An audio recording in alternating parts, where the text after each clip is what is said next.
Bom dia, pessoal. Vou entrar aqui pelo celular também na gravação.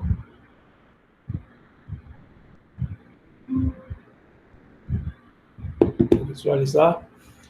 Aula de sistemas distribuídos, do dia 21 de junho, hoje, segunda-feira. Eu vou já começar projetando aqui para vocês.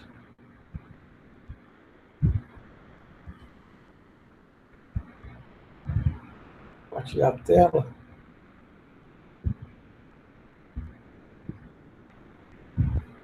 Eu quero passar para vocês aqui nossa atividade.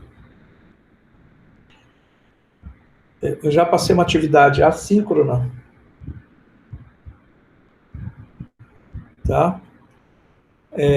Já está lá em materiais no Cigar para vocês. Então, a gente tem um artigo aqui, que é um artigo que é isso aqui, ó, o Jantar dos Filósofos, tá? Problema de sincronização em sistemas operacionais e sistemas distribuídos. É um problema clássico sobre sincronização e na comunicação entre processos e threads.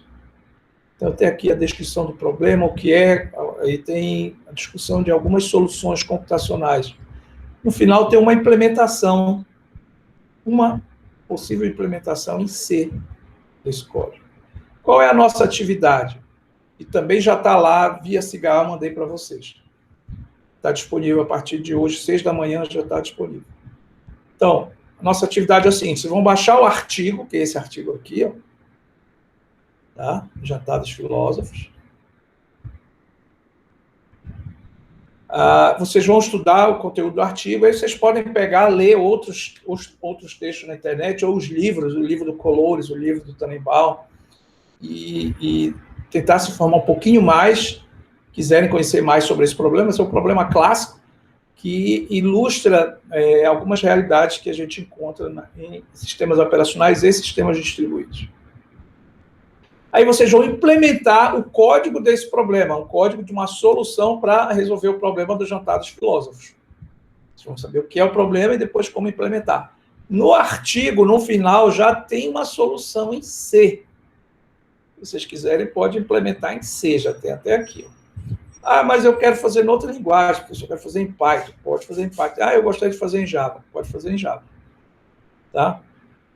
Vocês vão implementar, aí vocês vão mandar o código que vocês implementaram e o print da execução do programa rodando. Esse artigo tem 4 possíveis soluções. Ele vai solucionando até chegar numa solução que eles consideram ideais. Tem um autor lá no código, que é o autor da solução. Vem aqui, ó. Gustavo Pantuza. Beleza. Depois que vocês fizerem a implementação, vocês vão fazer uma resenha crítica, pode fazer antes também, uma resenha crítica sobre o problema do Jantar dos Filósofos e a solução computacional que vocês adotaram para ele. E aí vocês vão colocar num PDF único os dados de vocês, atividade assíncrona, professor Marcos, sistemas distribuídos. Aí vocês vão colocar o código e vão colocar a resenha crítica. E vocês vão enviar pela aba de atividades, tarefas do Cigar. Tá? Comando. A atividade pode ser feita em grupos de até 3 pessoas.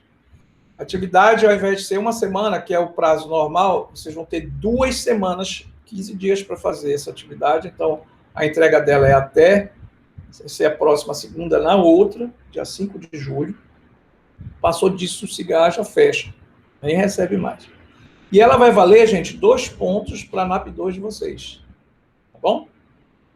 Já está fechado isso aí. Então, você já tem na NAP 2 5 pontos do trabalho que vocês estão preparando, que é sistemas operacionais distribuídos. Mais 2 pontos agora com essa atividade assíncrona do Jantar dos Filósofos. Tá bom? Então, vamos agora para a nossa projeção aqui. Vamos voltar para onde a gente parou na aula passada, no finalzinho dos sistemas de computação distribuída.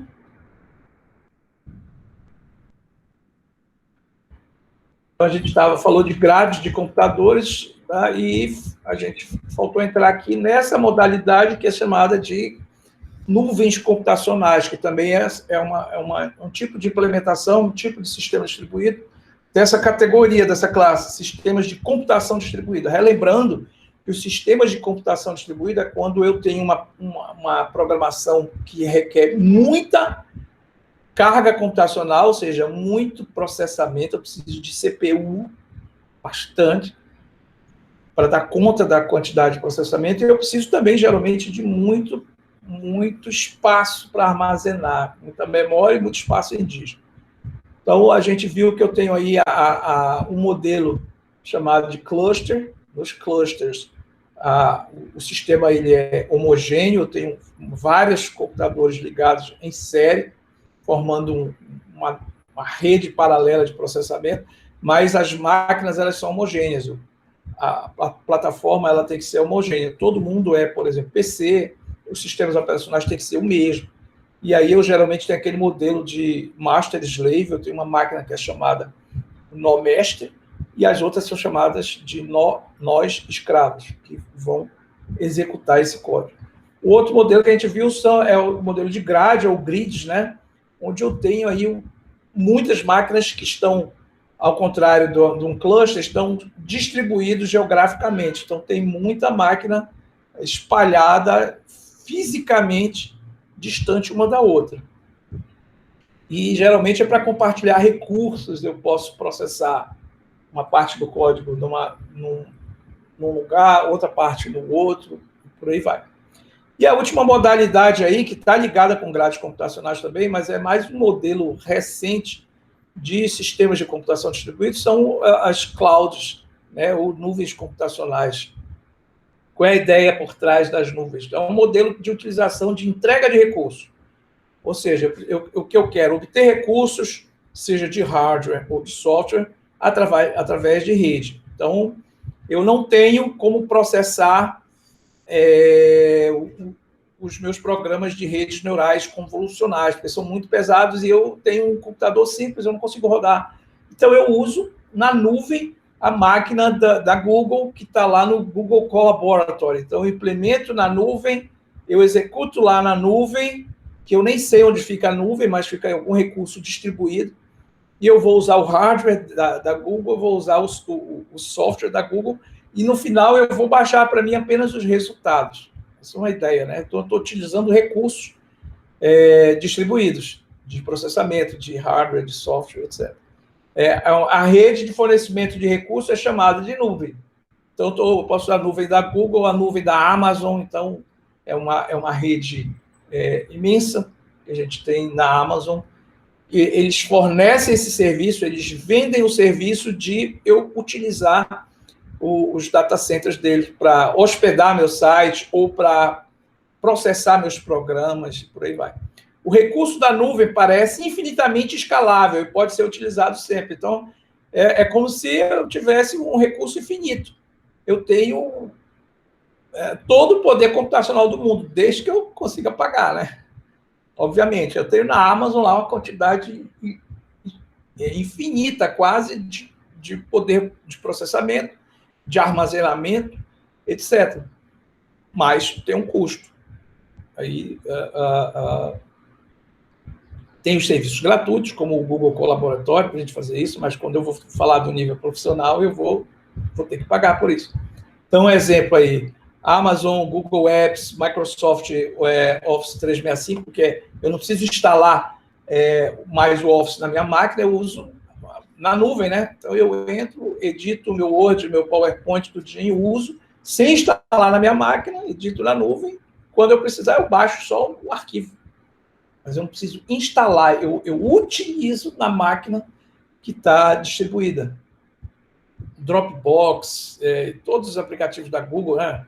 Google Cloud, aqui a gente tem, se eu pegar a minha conta da UFRA, hoje a gente tem todos esses apps aqui disponíveis para nós, professores. Ó. O Gmail, um Google Drive, Google Docs, aqui, todinho o Office aqui dentro. Né? Planilhas, apresentação, tá? O Google Meet, que a gente está usando agora, Google Groups, o YouTube para eu hospedar minhas aulas, o Google Classroom, Google Earth, e aí vai embora. Tá? Podcasts.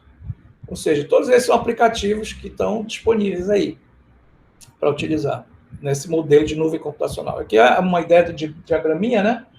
Então, eu tenho aqui o que a gente chama de nuvem computacional e aí eu posso acessar essa nuvem para utilizar o recurso dela da forma que for mais conveniente e que eu precisar. Então, eu acesso através de dispositivos móveis, eu acesso para aplicações, eu utilizo banco de dados na nuvem, então eu posso usar aqui o modelo de nuvem híbrida, uma parte do recurso está na nuvem, outra parte está hospedada fisicamente comigo ou num servidor local, né?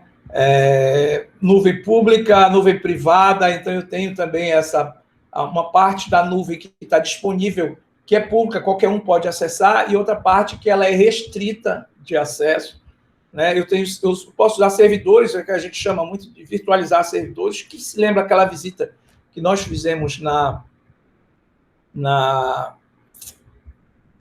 só voltar aqui no Google Meet. Tá. Aquela visita que a gente fez na Prodepa em 2018, quando a gente foi, a gente viu lá a sala de servidores deles, então eles têm uns computadores robustos lá, onde eles têm um sistema de virtualização, né? O que é aquilo? Eles virtualizam vários servidores para hospedar aplicações dos clientes deles. Né? Mas eles têm ali também, eles como Prodep, eles têm a opção da hospedagem física e da hospedagem na nuvem.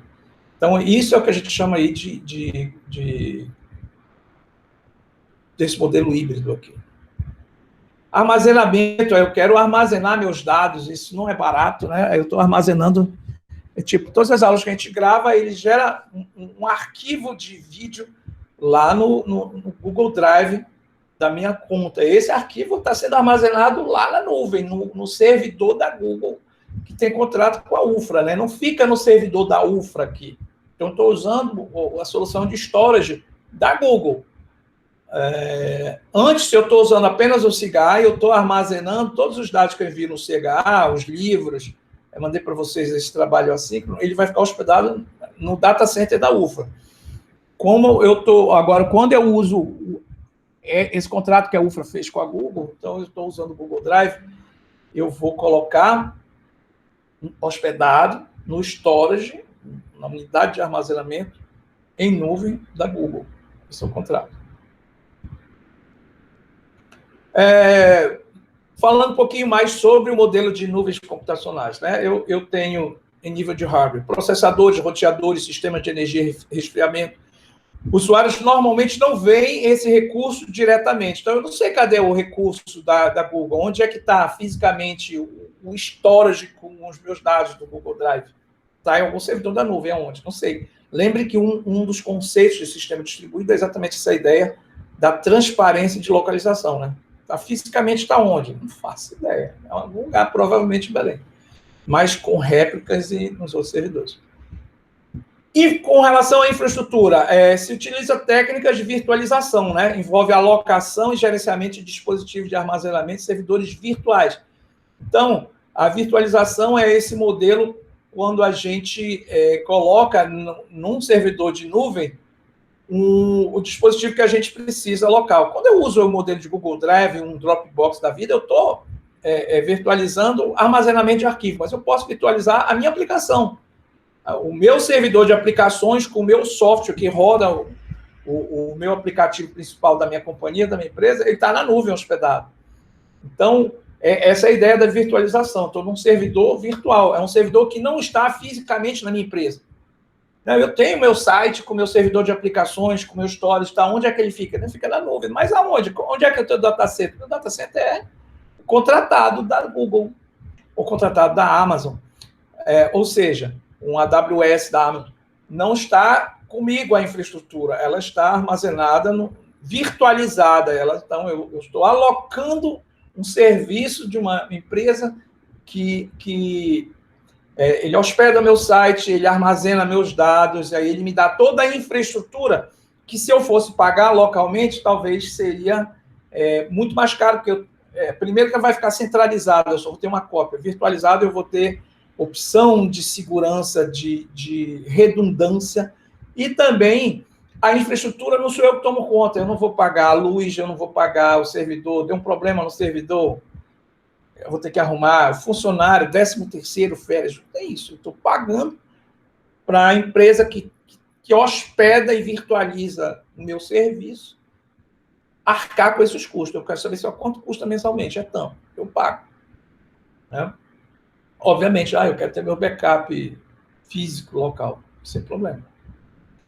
Com relação à plataforma, fornece abstração de nível superior para armazenamento e outros recursos computacionais, como o sistema operacional. Né? Fornece APIs que inclui chamadas para fazer upload, execução de programas em nuvem.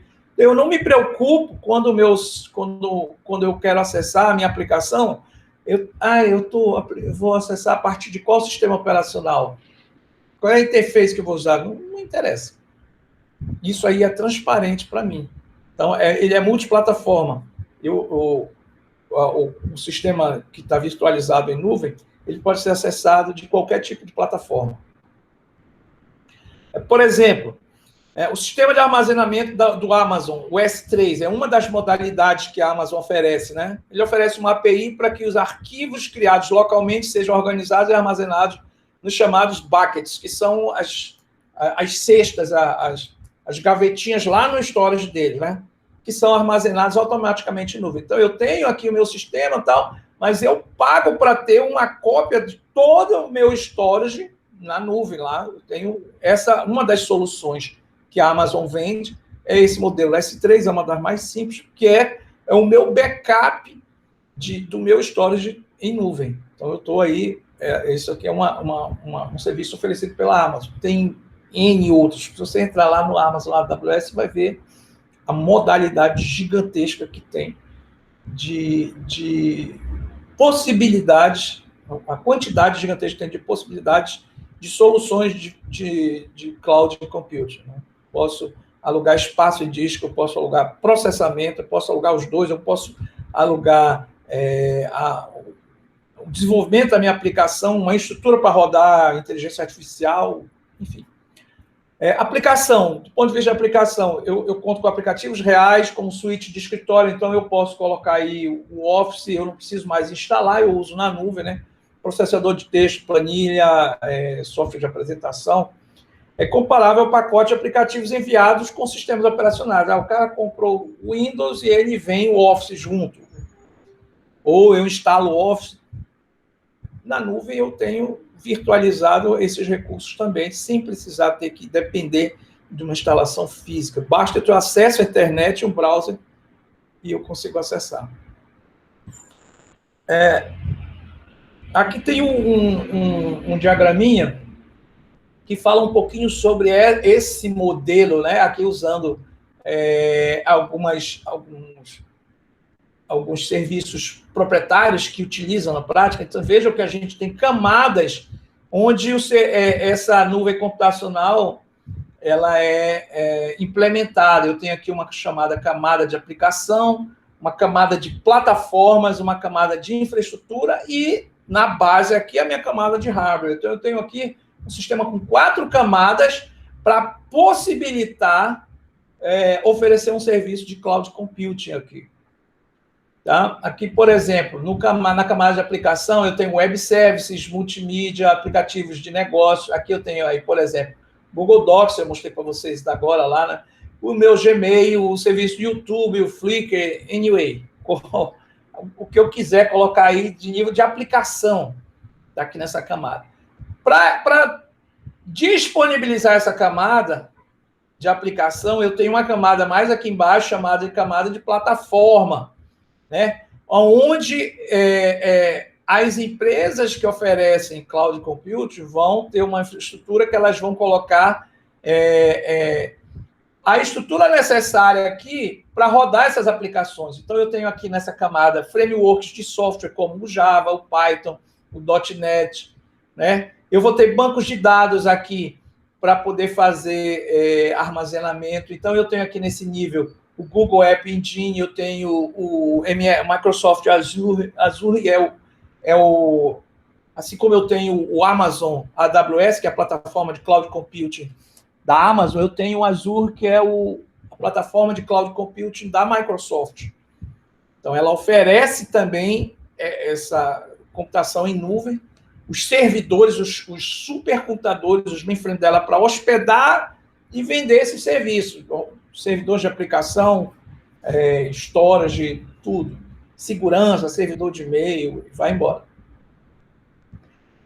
Numa camada mais embaixo, que é chamada camada de infraestrutura, o que a gente tem implementado por essas empresas? Eu tenho aqui, por exemplo, a camada de máquinas virtuais, que vai fazer aqui todo o processamento, ligando essa camada de framework com o nível físico, né?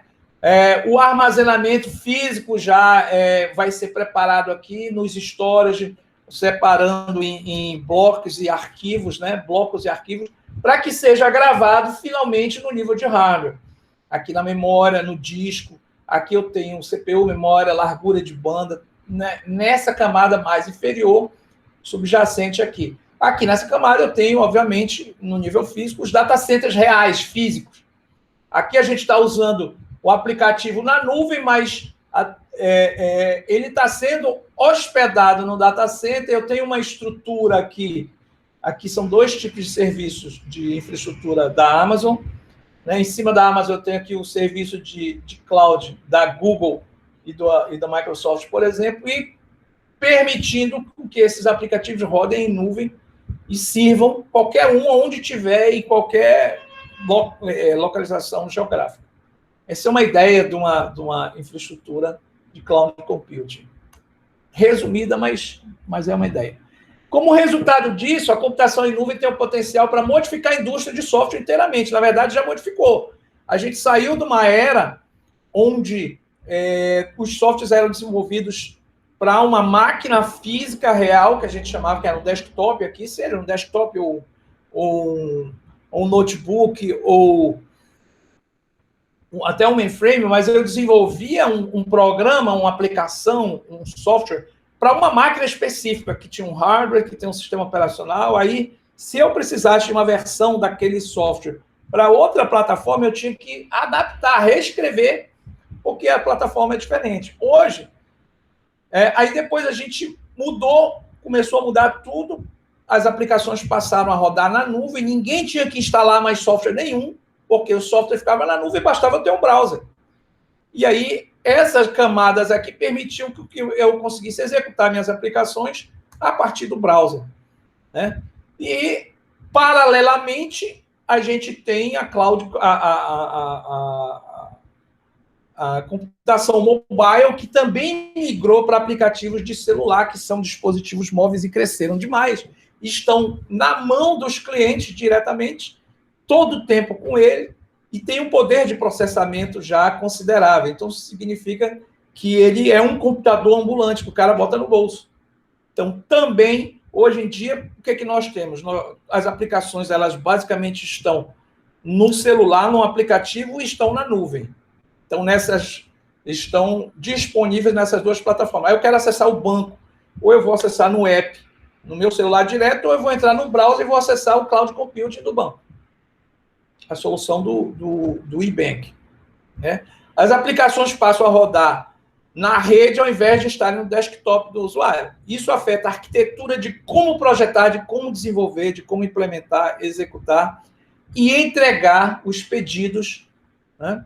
Aí a gente tem aqui esse diagramazinho que fala um pouquinho da computação em grade e a computação em nuvem. Vocês já veem que aqui a gente tem recursos distribuídos, e na computação em nuvem, o que a gente tem aqui?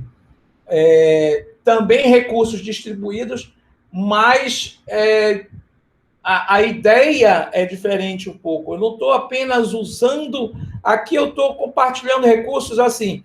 Eu quero usar o processador dessa máquina, eu quero usar o storage dessa outra máquina, eu quero usar a memória... a impressora de alto impacto dessa máquina. Então, eu tenho distribuído aqui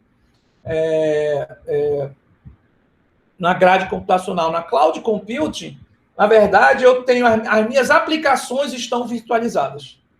Ao invés de eu ter o meu aplicativo agora local, o meu aplicativo está disponível para ser acessado de qualquer lugar de forma virtualizada numa nuvem computacional. A computação em grade tem um foco no compartilhamento de recursos. Todo nó da grade, do grid, pode requisitar recursos de outros nós. Então, eu estou aqui, eu lembro que eu dei um exemplo daquela grade hipotética que a gente poderia fazer das universidades públicas paraenses. Então, está ali o EPA, o FPA, o FOPA, a Unifespa e UFRA. 5 universidades públicas paraenses.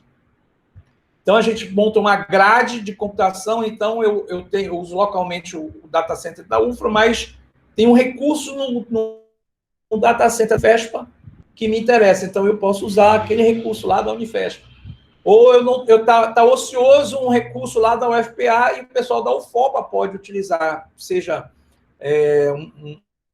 um computador com processamento muito pesado lá, com storage que tenha vaga ainda, então um projeto de informática que não consegue rodar lá na UFOPA, porque não tem esse recurso, eles podem recurso na UFPA. Essa ideia da grade. A computação em nuvem possui ênfase na propriedade. Numa nuvem, cada usuário pode requerer o seu próprio recurso privado a um serviço de provedor específico. A gente está geralmente falando aqui de contratar um serviço, né? Não é necessário que o usuário contribua com recurso. Eu quero hospedar o meu site na nuvem. Mas quer dizer que eu tenho que ter aqui uma máquina que os outros possam usar também, né? Como numa grade? Não. Eu simplesmente quero usar, eu vou pagar para ter um serviço na nuvem, hospedado. No modelo de negócios de uma nuvem, o usuário paga pelo uso dos recursos e serviços que deseja utilizar. E aí vem um conceito, gente, que é extremamente moderno e que vai se tornar cada vez mais presente na nossa geração e na nossa sociedade. É a computação como utilidade. Como assim computação como utilidade? Olha, computação em clusters, grades e nuvens já caminham nesse sentido, que é estabelecer a visão da computação de utilidade. Que vem a ser isso? Com o grande avanço na área de comunicação e tecnologia de informação, existe a ideia de que a computação seja, no futuro, um serviço básico essencial. Olha, hoje água todo mundo tem que ter, então eu pago uma conta mensal de água. Gás, energia, eu pago todo mês, porque eu preciso de energia todo mês. Telefonia, eu pago minha conta, eu tenho minha conta. Internet, eu pago tanto por mês para ter uma internet banda larga em casa ou para ter no meu celular um plano, seja pós-pago, pré-pago ou plano controle. Então, eu pago porque é um serviço essencial. Então, eu pago por aquele serviço continuamente. A computação está tendendo para ser uma realidade desse tipo. Então, eu preciso de recurso computacional. Então, eu já vou começar a ter a ideia de que eu vou pagar também, periodicamente, mensalmente, para ter acesso a recursos computacionais. Pode ser virtualização de servidores, hospedagem de sites, processamento em máquinas que sejam poderosas, ou seja, a computação passa a ser também um utilitário, assim como água, gás, eletricidade, telefonia, internet, e se paga por esse serviço. É um serviço prestado. Essa é a ideia. Aqui um pouquinho dessa evolução, né? Cluster, grade e cloud. Então, HPC Cluster, clusters de High Performance Computing, né? Então, de computação de alto desempenho. Então, olha, hardware commodity, vocês sabem que esse termo commodity são aquelas coisas que são moeda, que elas são muito valiosas, elas viram moeda internacional. Por exemplo, energia é um commodity. Energia elétrica é um commodity, ela tem um valor, e é um valor que tem cotação mundial. Milho, cacau, soja são commodities. Elas têm valor de mercado internacional, é ouro. O ouro não tem um valor, não tem peso. Os caras medem assim quanto é que ele pode imprimir de dinheiro no país, o quanto ele tem de reserva em ouro. Então, quando a gente usa esse termo na economia de commodity, são aquelas coisas que são tão valiosas que elas têm um mercado internacional, elas têm preço fixo mundial. Petróleo é commodity.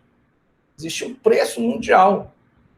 né? Então, o hardware, na ideia do cluster, vira um commodity, ou seja, eu posso demandar, ele tem um valor que, se eu quiser, eu tenho que pagar para utilizar um poder de computação de uma máquina superpoderosa, né? Computação de dados e aplicativos intensos. Então, eu tenho a ideia de clusters distribuídos, depois a ideia de empresas, de grades de empresas. Então, eu tenho grades computacionais de diversas organizações que compartilham esse recurso. E, por último, aqui a ideia da cloud computing, onde eu tenho, olha só, cidades interconectadas e diversos dispositivos que estão acessando toda a vida da sociedade que hoje está virtualizada. Hoje, todos os nossos serviços, gente, com raríssimas exceções, estão virtualizados em servidores de cloud.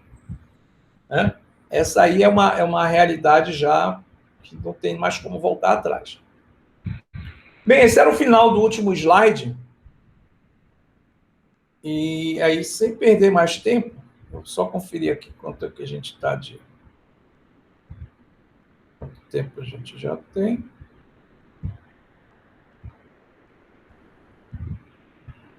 Ok.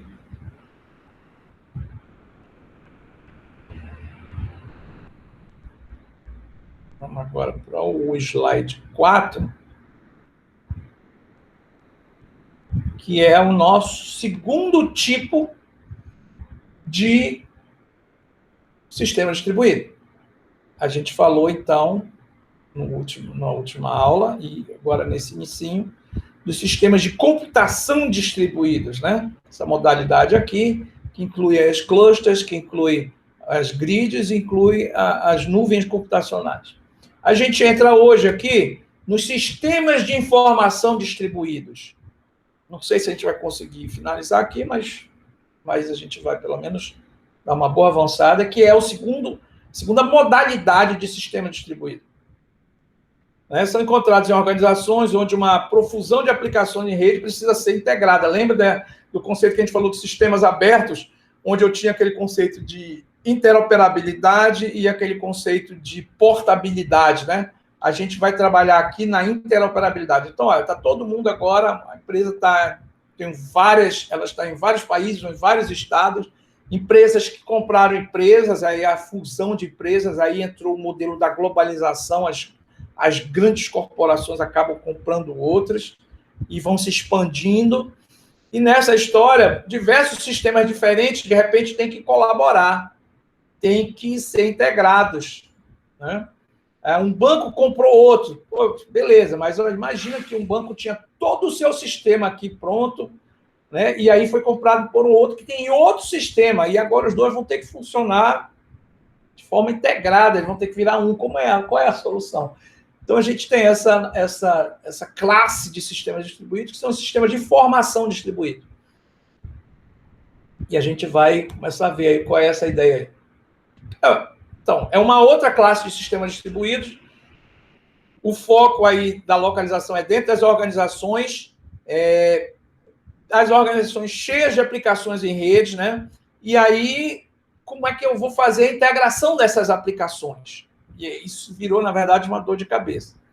E esse é o contexto onde apareceram, onde foi demandada, onde apareceu essa ideia desses novos sistemas distribuídos, que tem agora que integrar e fazer essa interoperabilidade. Né? Tem que implementar a interoperabilidade. Eita, cara, me engatou. Interoperabilidade. Tem que integrar esses sistemas distintos aí. Não é simples, pelo contrário.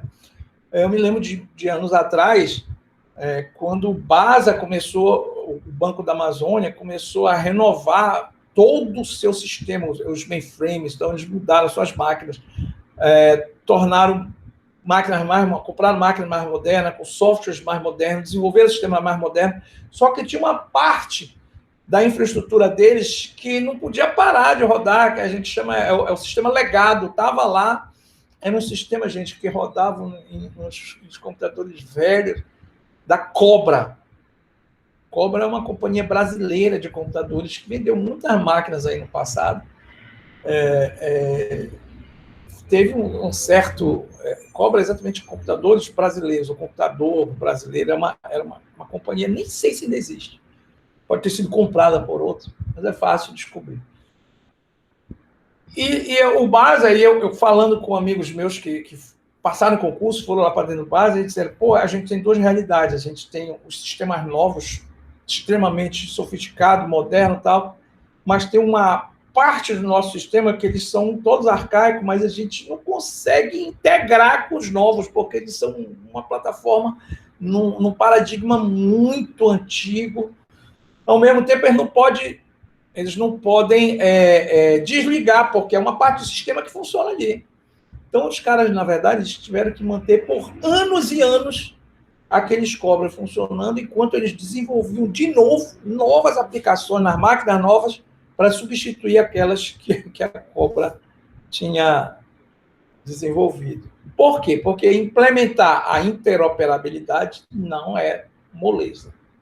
Então, em geral, soluções de middleware existentes resultam do trabalho com uma infraestrutura onde é mais fácil integrar aplicações a um sistema de informações de natureza empresarial. É assim que surge esse contexto do sistema de informação distribuído. Por exemplo, uma aplicação de rede consistia antes, né, simplesmente de um servidor que executava a aplicação, roda ali a aplicação, o meu programa, e disponibiliza para clientes remotos. Era um servidor, só fazia processar algum tipo de cálculo. Então, eu tinha um servidor centralizado, e aí os clientes mandavam os dados, o servidor aqui fazia os cálculos, gerava o resultado, tipo uma folha de pagamento, né? Um programa, uma aplicação é rodar a folha de pagamento da empresa. Então, dos terminais, vem os dados de ponto dos funcionários, quem faltou, quem não faltou, tal, quantos dias são os dias úteis daquele mês aí. O programa, o servidor processa a folha de pagamento, gera a folha de pagamento para poder gerar o quanto vai ser pago pelo sistema financeiro. Tá? Aí manda o resultado lá para os terminais. Né? Os clientes enviavam requisições, o servidor recebia a requisição e dava uma resposta. É um sistema mais simples. Né? Agora, a integração no nível mais baixo permitia que os clientes empacotassem várias requisições e enviassem para execução como uma transação distribuída em vários servidores. Beleza. Isso aí não é problema. Uma transação distribuída, a gente vai falar mais de transações aqui. A transação é aquela ideia de uma unidade de processamento atômica, que eu tenho que executar aquele código todo, senão não serve, eu tenho que voltar ao estado anterior. Né? Mas, à medida que as aplicações se tornaram mais complexas e separadas em componentes independentes, tornou-se necessário que as aplicações também pudessem se comunicar entre si. Aí veio essa ideia de que não era somente mandar um pedido para o servidor processava e voltava a resposta. As aplicações começaram a ter várias aplicações e elas passaram a ter necessidade de trocar informação entre si. Então, o pessoal do RH que gerava o ponto tinha que trocar informação com a aplicação do financeiro, que tinha a informação de quanto tem em caixa. O pessoal do financeiro e do RH, o sistema deles tinha que trocar informações com o setor estratégico, que é o setor gerencial da empresa. Ou seja, houve a necessidade dos componentes do sistema não só mandar mensagens para processar no servidor, eles passaram a ter necessidade de comunicação entre as aplicações. Isso vai tornando o sistema mais complexo. Então, esse cenário levou ao surgimento de uma enorme indústria para a fabricação desses novos softwares, dedicada a essa classe de sistemas distribuídos. Né? Os sistemas de informação distribuídos. Essa é a classe nova que adveio dessa nova realidade, com as corporações crescendo, todo normatizando. Geralmente, os sistemas de informação distribuídos estão divididos em duas categorias. Os sistemas de processamento de transações e uma modalidade de sistema de transação que a gente conhece como integração de aplicações empresariais. A gente vai falar de cada uma delas aqui. Não sei se a última a gente vai ter tempo hoje, mas vamos tentar. Pelo menos a parte de transações, a gente vai chegar lá. Bem, E aí, então, a gente começa falando do sistema de processamento de transações, que a gente já tem algum tipo de similaridade. Quando vocês estudaram banco de dados, ou seja, fizeram banco de dados 1, banco de dados 2, a gente tem contato com essa forma de trabalhar baseada em transações, que foi uma solução computacional trazida pela sub-área da computação que nos anos 70 pensou e como resolver esses problemas a partir da solução de bancos de dados. Então, a área de banco de dados, quando foi estabelecida, fim dos anos 60, já início dos anos 70, ou seja, já tem um tempão, eles já trouxeram essa proposta. Olha, a gente precisa de uma forma de executar os códigos das aplicações de uma maneira mais consistente para que os aplicativos funcionem de forma coesa. E eles trouxeram essa proposta e até hoje é uma proposta que é utilizada e já virou lei, né? Que é a ideia de executar os códigos baseados ou na forma de transações. E a gente vai falar um pouquinho, relembrar aí esse conceito de transações dos bancos de dados, que é muito típico, muito comum de bancos de dados. Qualquer SGBD, qualquer aplicação que fale com o SGBD, eu tenho um aplicativo de um banco, quando ele acessa o servidor do Banco do Brasil, por exemplo, ali é um servidor de aplicações, mas que eu tenho por trás rodando um SGBD, seja lá qual for, um Oracle, um Postgre, qual seja o SGBD. Então, como é que o meu aplicativo conversa com o SGBD? Ele tem uma forma de se comunicar, né? A gente sabe que existe uma linguagem por trás, que é a SQL. A SQL é o padrão de comunicação de banco de dados, mas não só isso. Existe uma forma de executar minhas aplicações lá no servidor, que é a partir desse conceito de transações. É assim que as operações são realizadas em bancos de dados, na forma de transações, né? Programar essas operações de transações, para começar, requer que a gente defina as primitivas. Quais são os comandos que serão executados nas transações? Isso tem que ser definido. Quais são, aí se for uma aplicação de banco mesmo, banco, eu tenho que definir quais são as transações que eu vou ter. Quais são as operações que eu vou poder executar dentro da minha transação. Lembra que a minha transação é um trecho de código que vai ser realizado lá dentro do banco de dados, lá dentro vai ser executado pelo SGBD, lá no HD do servidor, né? Então, quais são as operações que podem ter naquele meu trecho de código, na minha transação? Essas operações a gente chama de primitivas, ou primitivas especiais.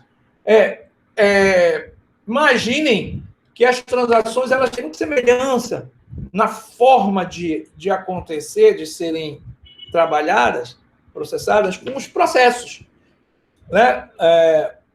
A gente tem um programa e esse programa, quando ele chega em nível do sistema operacional, o sistema operacional cria processos para executar aquele trecho de código.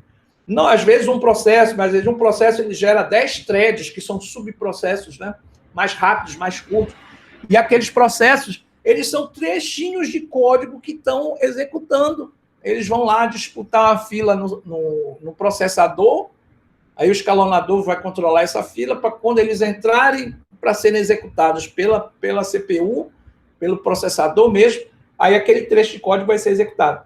No sistema, a nível de processo, eu tenho as minhas primitivas. Quais são os comandos que podem ser executados pelo hardware? Aqui na transação, a minha primitiva é um pouquinho mais de alto nível, não é tão nível como o nível de hardware. Eu não estou falando de código assembly. Eu estou falando aqui de comandos de alto nível, que são os comandos que eu vou poder realizar dentro da minha transação. Obviamente, não é um comando que eu e você vamos programar. As primitivas das transações, elas são implementadas pelo SGBD. É o SGBD que diz quais são as primitivas que eu posso fazer. A lista de primitivas, desses comandos primitivos que eu posso executar dentro das transações, vai depender do tipo de objeto que está sendo usada, depende da natureza de aplicação. É uma aplicação bancária? é uma aplicação comercial, é uma aplicação científica, depende do tipo de aplicação, eu vou ter as primitivas que eu posso utilizar dentro da transação que vai ser executada. Por exemplo, num sistema de e-mail, eu tenho que ter uma primitiva para enviar o e-mail, para receber o e-mail, para encaminhar uma mensagem para outros. Né? Eu recebi um e-mail, eu quero encaminhar para outra pessoa. Eu tenho que ter esse tipo de primitiva, se eu tiver numa aplicação de e-mail. Já no sistema de contabilidade, eu vou ter outras primitivas. Né? Mas, por exemplo, se eu pegar aqui uma primitiva de read para ler um dado e write para escrever, gravar um dado, a maioria das transações para qualquer natureza de aplicação vai ter esses dois tipos de primitivas. E aqui, 5 exemplos de primitivas que a gente usa. Por exemplo, begin transaction, end transaction. No início de cada transação, eu defino que eu vou começar uma transação e, ao final dela, eu fecho ali, dizendo aqui finaliza a transação. Ou seja, eu estou estabelecendo o escopo, né? Marco o início de uma transação e o fim da transação. Tudo que tiver entre o begin e o end é o corpo da minha transação. Abort transaction. Eu comecei a executar, mas de repente eu tenho a opção de cancelar. Assim como os processos, eu tenho um processo que gera threads, aí de repente, em algum momento, arbitrariamente, um processo pai pode abortar qualquer processo filho. E se eu tiver outro processo pai, esse processo aqui pode ser abortado também. Então eu tenho que ter uma primitiva que cancela a execução de uma transação, é o abort transaction. E olha as duas aqui, read write, leia dados de um arquivo, de uma tabela, escreva os dados em um arquivo, em uma tabela. Exemplo de primitivas que podem ser feitas numa transação. Né? Essas primitivas são, além de primitivas, eu posso ter aqui, por exemplo, declarações ordinárias, chamadas de procedimento, e a gente vai falar de chamada de procedimento a partir dessa aula aqui, não sei se a gente chega lá hoje, mas acho que sim. É quando eu quero rodar um código noutra máquina, por exemplo. Então, eu posso fazer uma chamada de uma rotina remota. O procedimento é uma função, um trecho de código. Então, eu quero rodar um método na máquina tal.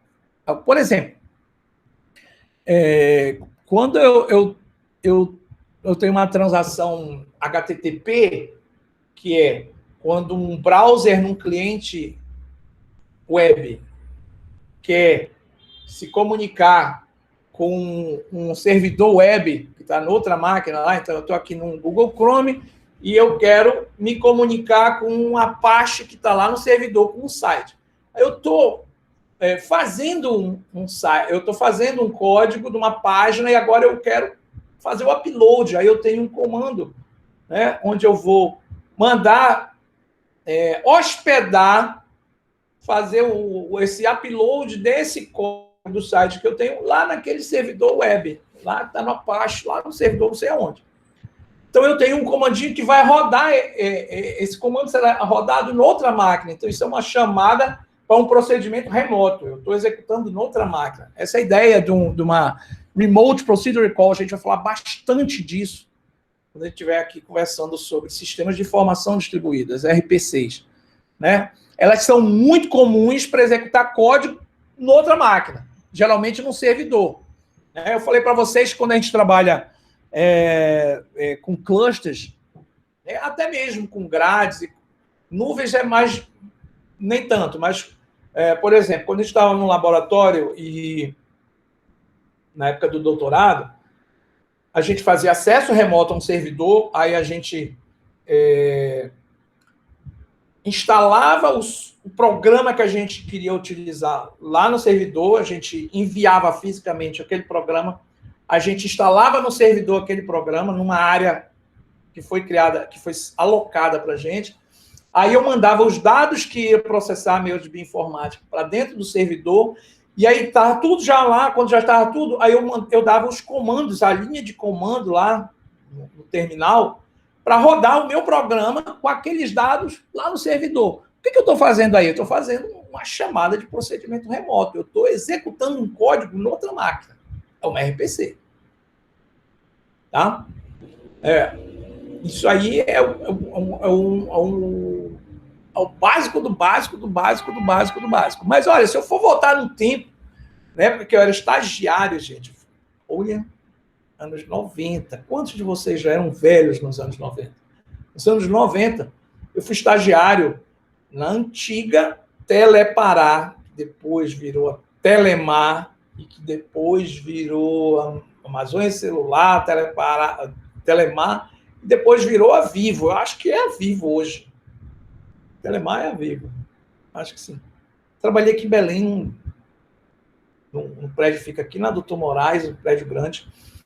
E a gente tinha na Telepará 2 mainframes da IBM, daqueles mainframezão pesado, tradicionais. A gente programava numa linguagem que se chamava Natural 2, era uma linguagem de 4ª geração. Eu já falei isso para vocês algumas vezes. E a gente usava um banco de dados que se chamava Adabase. Isso aí é linguagem e banco de dados de grande porte. Ele não é microcomputador. Estou falando de mainframe.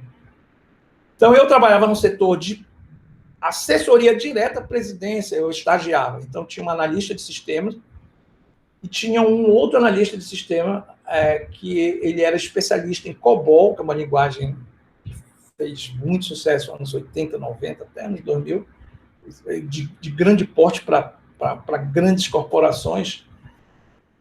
E ele era especialista em COBOL, ela já era especialista nessa outra linguagem que era o que eu programava lá, Natural 2, com banco de dados lá da base. Então, a gente rodava a folha de pagamento, os sistemas de acesso de apoio à tomada de decisões da diretoria. Então, todo o tempo eles estavam pedindo relatórios novos, gente, blá, blá, blá. Só que como era? Eu trabalhava num terminal, num prédio, e os mainframes ficavam 2 quarteirões na rua de baixo, onde hoje ainda fica lá a sede da Vivo, ali na Doutor Moraes com a Braga Aguiar.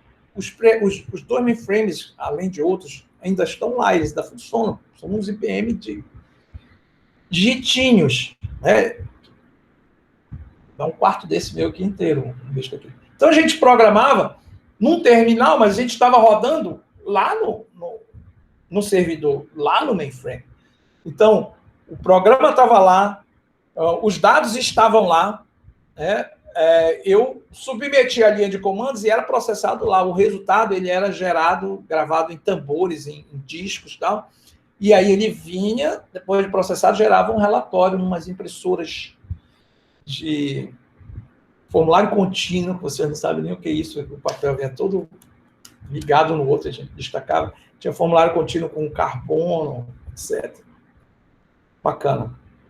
Bons tempos. E tinha umas impressoras de impacto, alto impacto, que eram tão barulhentas que você acoplava em cima dela um abafador de impressora que era para diminuir o barulho. Imagina, era ela jogando o relatório assim. Enfim, a gente estava fazendo o quê? Chamada remota de procedimento, Remote Procedure Calls. Ela mandando, submetendo job, né? Submetendo jobs para rodar lá no servidor. Tudo RPC. Então, as RPCs podem ser encapsuladas em transações. Nesse caso, a gente tem uma RPC transacional. E a gente vai falar sobre isso aqui mais. Falando um pouquinho aqui sobre aquelas que a gente viu aqui. Ó. Begin Transaction e End Transaction delimitam o escopo da transação. Né? Tudo que tiver dentro desse limite é o que a gente chama de corpo da transação. São os comandos que vão ser executados. A principal característica das transações é que todas as operações são executadas ou nenhuma é executada. A gente vai falar agora sobre as propriedades das transações. Vamos relembrar lá de banco de dados, mas elas valem aqui para nós também, né? As transações. Faltou aqui um acento no 3. Deixa eu botar logo esse acento aqui. O toque não me permite. Deixar para depois. Então, são 4 propriedades que todas as transações têm. A primeira é essa, que a gente vai já falar, que é a atomicidade. Né? Todas as operações são executadas ou nenhuma é executada.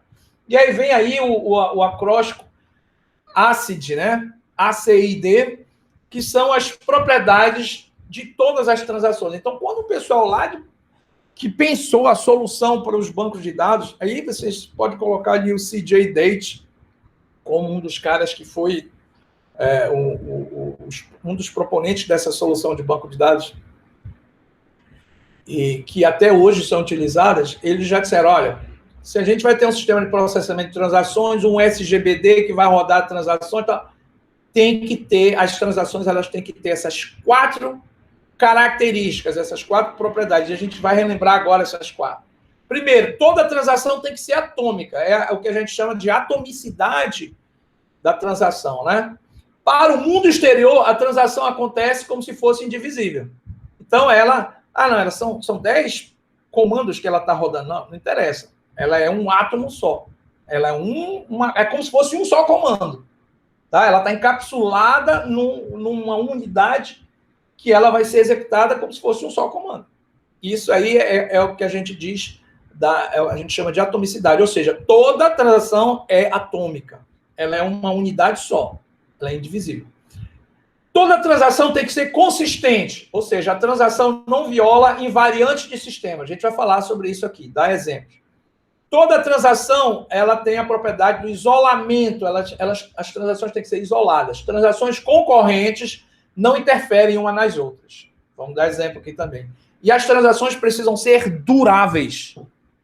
Ou seja, uma vez que eu recebi o commit, que ela foi comprometida ou consolidada, né? Eu executei todos os comandos dela, no final eu dei o end transaction, aí commit. O que significa o commit?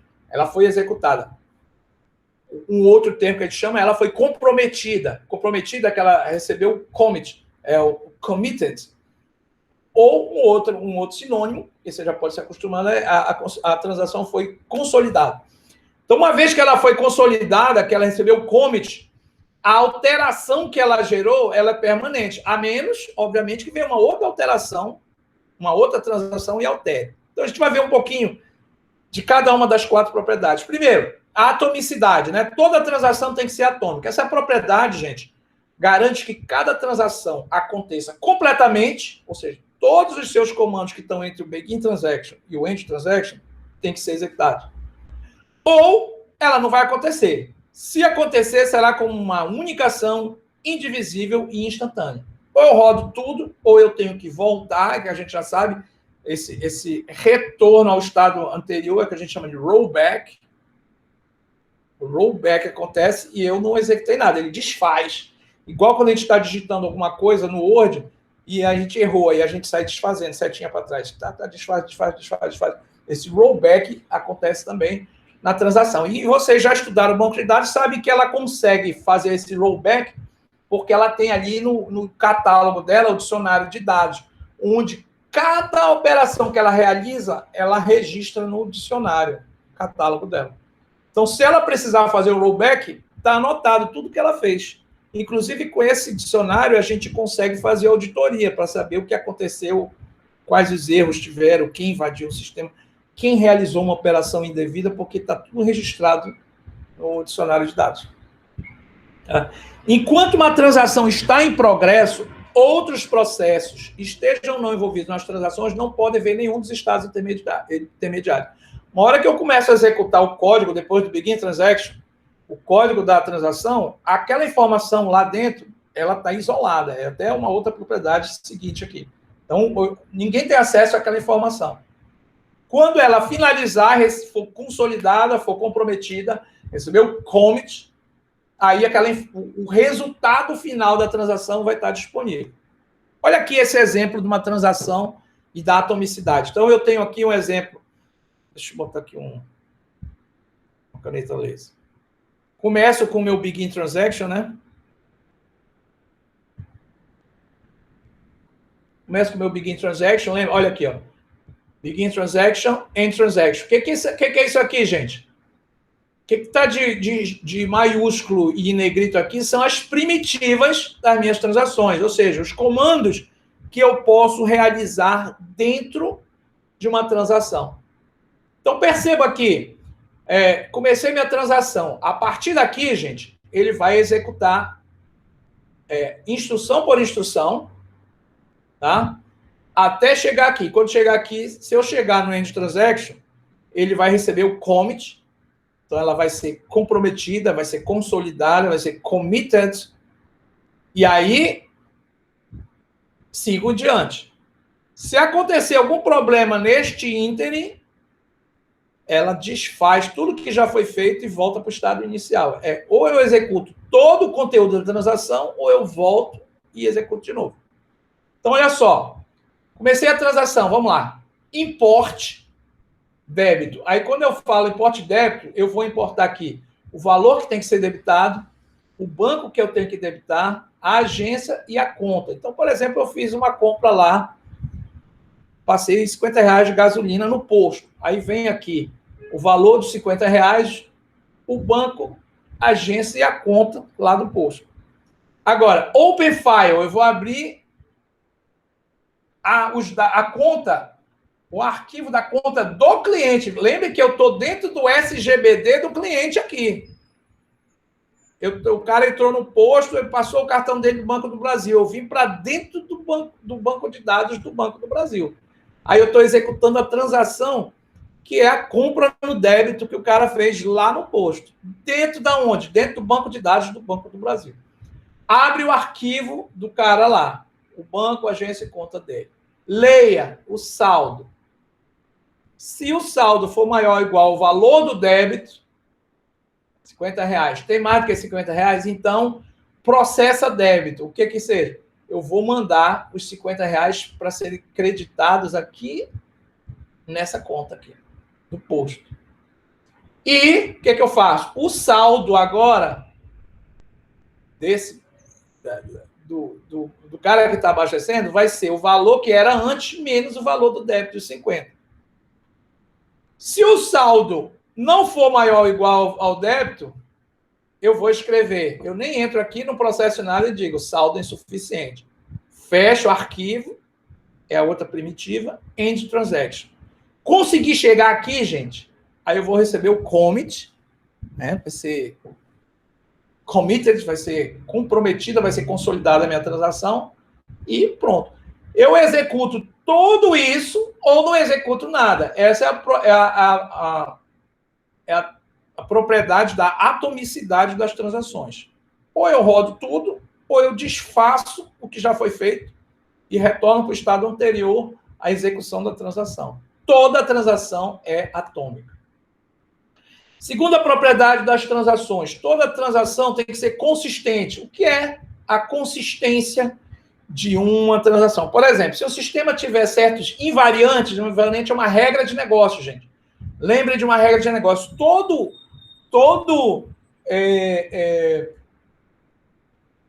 sistema ele é modelado em cima de regras de negócio. Por exemplo, uma regra de negócio. Quanto é que eu preciso para passar na UFRA? Eu preciso ter média maior ou igual a 6. Então, tem uma regra de negócio. Se eu não tiver a média da NAP1 e da NAP2 maior ou igual a 6, eu não passo direto. Eu vou precisar fazer a NAF. E aí, quando eu vou fazer a NAF, eu preciso tirar a média na minha nota NAF, que é uma nota única, eu faço uma prova, é uma prova única. Se eu não tiver a nota maior ou igual a 6, eu não passo, eu vou reprovar. Então, isso é uma invariante, ou seja, é uma regra do sistema acadêmico da UFRA. E cada sistema tem as suas regras. Essas regras que são próprias daquela aplicação, a gente diz que é uma invariante do sistema. É uma regra de negócio. É alguma coisa que eu tenho que respeitar. Tá? Então, por exemplo, o saldo do cara não pode ser menor que 0. Eu tenho R$10 na conta. Eu fiz uma compra de 20. Eu não tenho saldo para pagar, porque eu tenho uma regra que diz que se o cara não for... eu não posso ter saldo negativo. Então, eu não posso... Essa é uma regra. Professor, mas eu posso ter limite. Então, isso é uma outra variante. Se eu vou botar um se ali, né?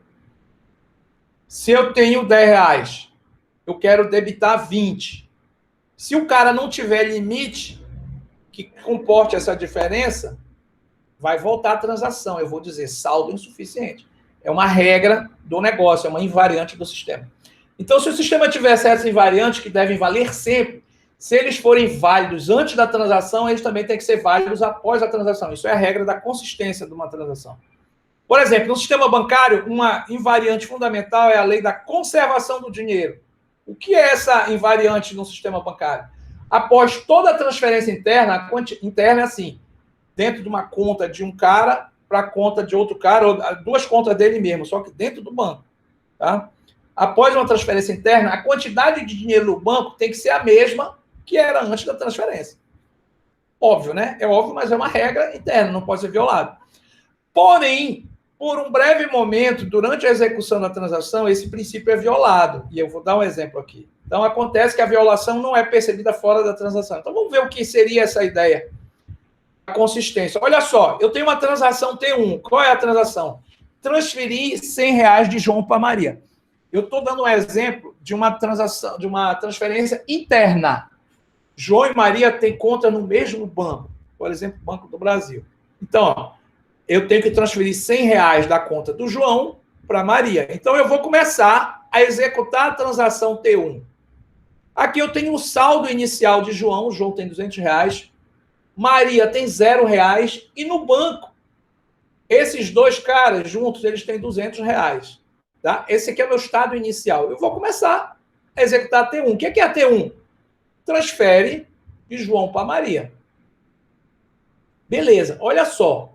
No segundo momento, eu vou pegar R$100 aqui do João e eu vou transferir. Eu coloco, ele tem saldo? Tem, né? Essa transação que eu estou rodando é essa aqui, ó. Pego R$100 e credito na conta da Maria. Beleza. Só que aí, ó, não, professor, mas não é automático, não. Cada instrução é realizada de uma vez. Veja aqui, ó. Processo débito, depois eu atualizo o saldo, dá para ver? Primeiro eu transfiro, depois eu atualizo o saldo. Então, primeiro eu transferi R$100 do João para Maria, mas neste momento aqui, João tem 100, tem 200, Maria tem 100. E quanto é o saldo interno dentro do banco hoje, das duas contas? Tem 300. Depois eu vou fazer esse comando aqui, ó. O saldo eu vou atualizar, vai ser o saldo anterior menos o valor que foi debitado. Aí, beleza. O saldo que eu tinha 200 menos o 100, João ficou com 100, Maria ficou com 100, e aí o saldo aqui normalizou. Tá, beleza. Mas, durante este momento aqui, e aí termina a execução de T1. Tudo bonito, tá? Só que durante esse momento aqui, gente, eu tive uma inconsistência no meu banco de dados. Uma regra invariante foi violada, que é o saldo interno não pode ser diferente de que era antes. Antes, quanto é que eu tinha de saldo interno? 200. E neste momento, quanto eu tenho de saldo interno? 300. Porém, isso aqui é dentro da transação. Essa informação, ela não é conhecida fora da transação. A transação é uma unidade atômica, ela está encapsulada. Então, o sistema não tem acesso a essa informação enquanto ela está sendo executada. Então, olha, não é percebida essa violação fora da transação. Ou seja, não houve inconsistência. A inconsistência é se quando eu acabar de executar,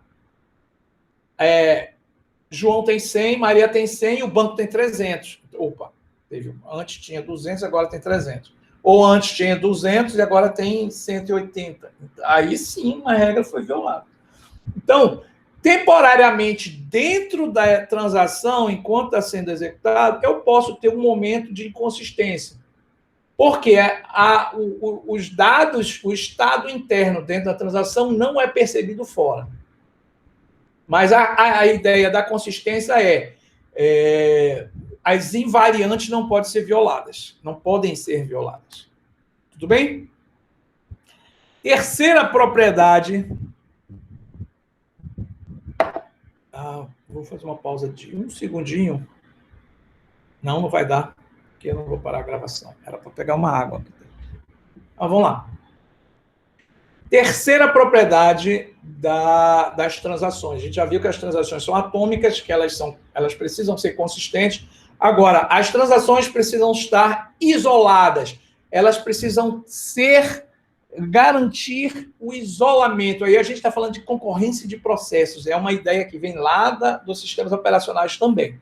mas elas foram implementadas em banco de dados, e todo o sistema de processamento de transação ela precisa também incorporar esse conceito do isolamento ou da serialização. Que vem a ser isso? Se duas ou mais transações são executadas ao mesmo tempo, o resultado final para cada uma delas e para os outros processos se apresentará como se todas as transações fossem executadas em sequência, em certa ordem, dependente do sistema. A gente vai dar exemplo aqui, mas a ideia é o seguinte: uma transação, mesmo que esteja acontecendo paralelamente, não tem acesso à outra.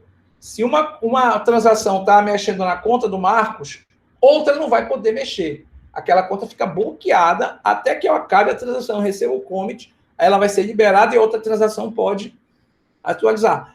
Imaginem que num sistema local centralizado eu já posso ter várias transações querendo usar o mesmo registro no banco de dados, e numa transação distribuída, onde eu tenho um monte de servidores sendo atualizados e acessando várias cópias do banco de dados. Isso aí pode acontecer. Se eu não garantir o isolamento das transações, eu vou ter um problema gravíssimo dentro do meu sistema. Em resumo, é a maneira como várias transações em paralelo interagem. O que pode ser lido e o que pode ser escrito tem que ser bem definido. A gente vai dar exemplos aqui. Olha só. Vamos falar do isolamento. Olha só. Transação T1. Vou transferir R$100 de João para Maria, dentro do mesmo banco, tá? A gente deu o exemplo aqui atrás, né? Essa é na transação T1. Mas eu tenho, paralelamente, concorrentemente, uma outra transação T2. E ela, qual é a ideia de T2? Transferir R$150 de João para José. Lembre que João originalmente tem R$200, né? Então, a transação T1 vai pegar R$100 desses 200 e mandar para Maria. A T2 vai pegar 150 de João e vai mandar para José. Ou seja, gente, se um desses dois, quem chegar primeiro vai pegar, a outra não vai conseguir achar saldo, né? Esse problema do controle de acesso concorrente, quem vai garantir qual é a transação que vai rodar primeiro, não é o módulo de processamento de transação do banco de dados que vai definir. É um outro módulo, que é um módulo de controle de concorrência. Vocês sabem que o SGBD tem vários módulos.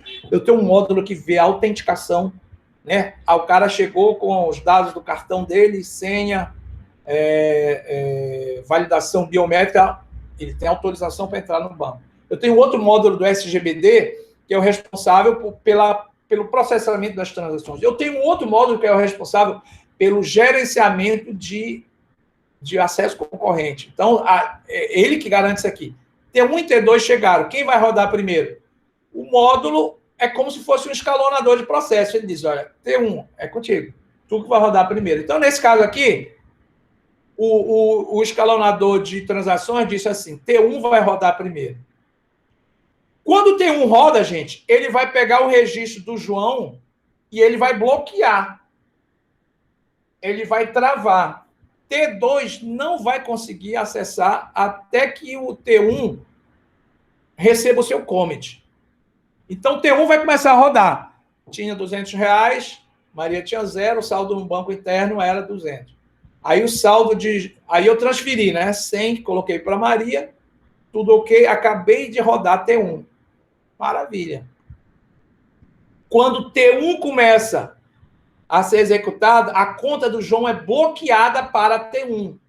T2 não consegue acessar mais. Por quê? Porque a transação T1 está com controle deste registro físico lá no banco de dados. Está acessando. Então, o SGBD trava e diz assim, só essa transação aqui é que vai acessar este registro do João nesse momento. Registro do João, a transação T1 recebeu o commit, ela foi comprometida, foi consolidada, libera o registro, aí o T2 pode ser executado. T2 só pode ser executado quando a T1 foi concluída, quando ela recebeu o commit, ou, se der um erro aqui, não recebi o commit, ela vai ser abortada, volta ao saldo anterior, né? Desfaz tudo, volta, T2 vai ser executado, aí nesse caso, T2 vai pegar os 150 e vai transferir para o José. No caso de um erro, caso tenha algum erro na execução de T1. Tudo bem? O isolamento é exatamente isso. Quando uma transação está acessando um registro no banco de dados, outra transação não tem acesso. Ou seja, a concorrência vai acontecer, mas existe um isolamento das transações. Uma não afeta o estado da outra. E eu tenho uma quarta e última propriedade, que é o Dzinho do ACID, né, ACID, que é a durabilidade das transações. O estado resultante que ocorre depois que uma transação foi executada, a gente diz que ela é permanente, ela é durável. O que seria essa ideia dessa propriedade das transações, que é a durabilidade? Refere-se ao fato de que não importa o que, uma vez consolidada, recebeu o commit, né? Ela foi committed. Uma vez consolidada uma transação, ela continua, ela persiste e os seus resultados tornam-se permanentes. Nenhuma falha após o commit pode desfazer o resultado ou provocar sua perda. Então, o que é o resultado? É esse saldo aqui, ó. Eu acabei de processar T1. Quanto é que é o novo saldo de João? É 100. Quanto é o novo saldo de Maria? É 100. Veio o commit aqui, gente, acabou-se. Vai ser ter R$100 na conta do João e 100 na conta de Maria. Até quando? Até que tenha uma outra transação que diga assim, eu vou alterar esse saldo, mas enquanto não tiver outra transação que altere este valor, esse resultado ele vai permanecer, ele vai ser durável, ele fica ali, ele persiste. Então, após o ponto de confirmação, as alterações feitas pela transação devem persistir. É o termo que a gente usa. Vou até botar em vermelho aqui para continuar o padrão.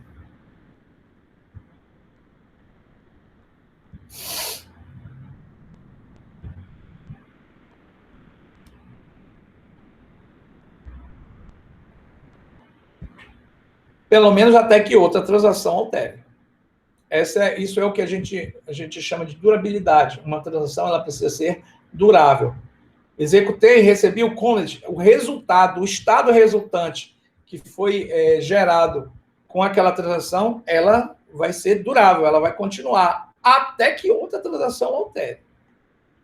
Tá? Então, aqui um exemplo. Transferir R$100 de João para Maria, né? Começo a executar, o saldo é 200, aí depois eu transferi 100, 100, executei T1. Recebi o commit, ou seja, essa transação foi consolidada, ela foi comprometida, ela foi validada. Após o commit, o novo saldo de João é 100 e o de Maria é 100. Esses valores persistem, eles duram, até que outra transação venha para alterar. Então, toda transação ela é durável. Tudo bem? Até aqui?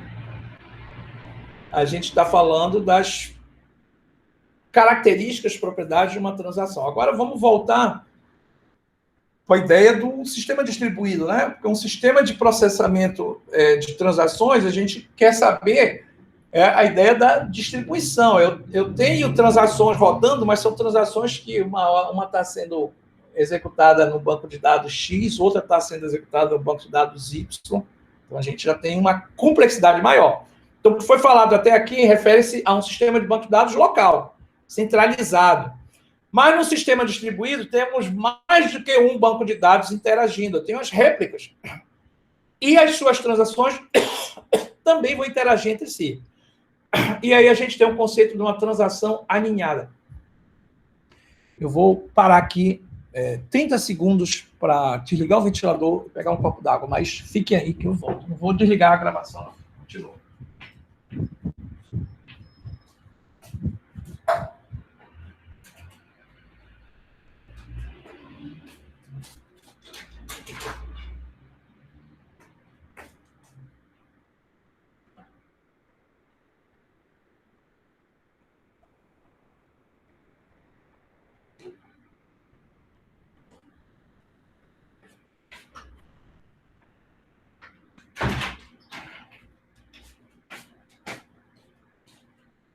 Voltei.